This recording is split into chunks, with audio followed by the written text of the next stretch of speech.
Welcome to the Mortgage Foundations podcast, where we are here to guide you through the ins and outs of the mortgage world. Get ready to unravel the complexities and gain a solid understanding of everything you need to know about mortgages. Whether you're a first-time homebuyer or a seasoned homeowner, we've got you covered with expert insights and tips. Let's dive into the fascinating world of mortgages together.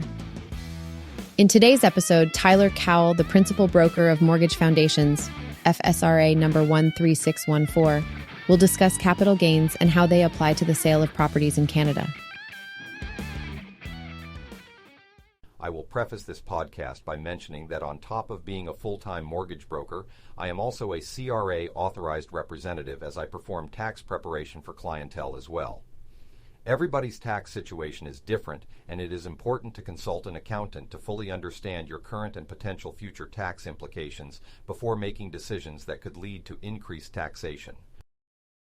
Since the federal budget announcement a few weeks ago, capital gains has understandably been on the minds of many Canadians, especially property owners, and unfortunately, there has been a lack of clarity from the federal government on their proposal and how it will affect real estate owned and sold.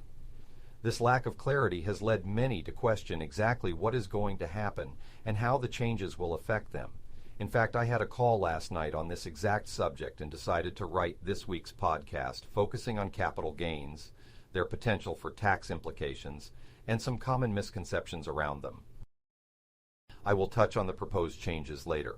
However, for now I will mention that the changes are only proposed at this point and were not in the budget implementation bill.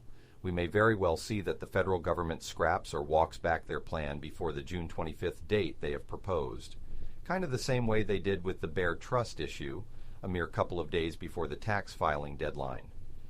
This too caused mass confusion and expense by many, or everyone, that didn't understand what was going on. First things first, what is a capital gain? A capital gain is the profit realized from the disposition or sale of an asset. Since this is a mortgage podcast, we will focus on property as the asset. A common misconception is that the calculation of the profit when you sell a property is simply the sale price minus the cost. If you bought for $500,000 and sold for $700,000, then the profit realized is $200,000, right? Not exactly. There are some adjustments to the profit amount that can be made in order to limit your exposure to taxation. First, the cost of the property is allowed to be adjusted to the adjusted cost base, which is the cost of the property plus expenses incurred to acquire it. These costs are very much case by case and may include things like commissions and renovations. However, for simplicity, I will focus only on legal fees. Let's say when you bought the property for $500,000, you had to pay a lawyer $2,000 to close the sale. This would mean that your adjusted cost base is $502,000 instead of $500,000.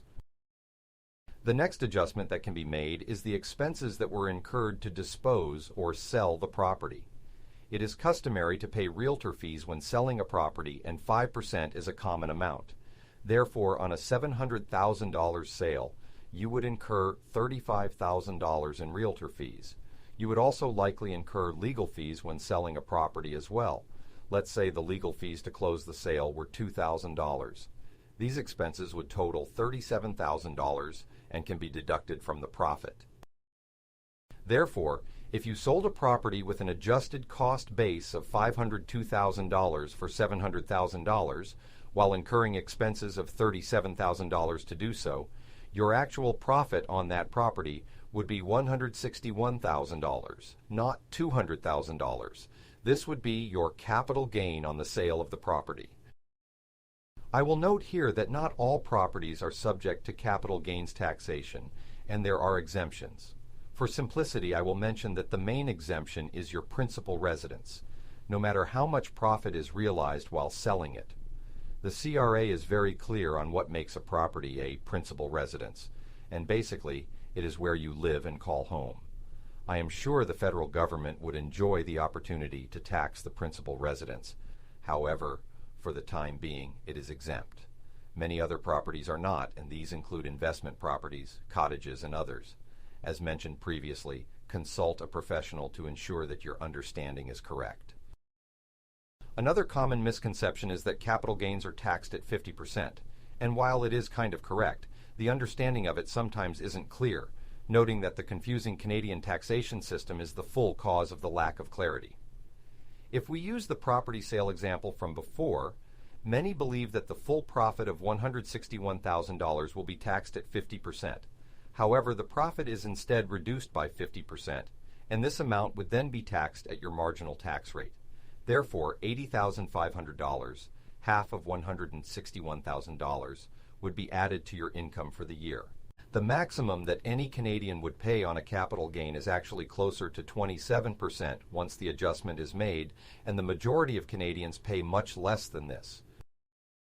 Now to discuss the proposed changes. As part of the federal budget, the federal government proposed that the capital gains inclusion rate would be increased to 67% on capital gains in excess of $250,000. What this means is that, if implemented, capital gains will be handled on a tiered inclusion basis, with 50% of the first $250,000 being included in a taxpayer's income and 67% of any amount over $250,000. Therefore, if you sell a property that is exposed to capital gains taxation and the capital gains calculate below $250,000, the changes do not apply.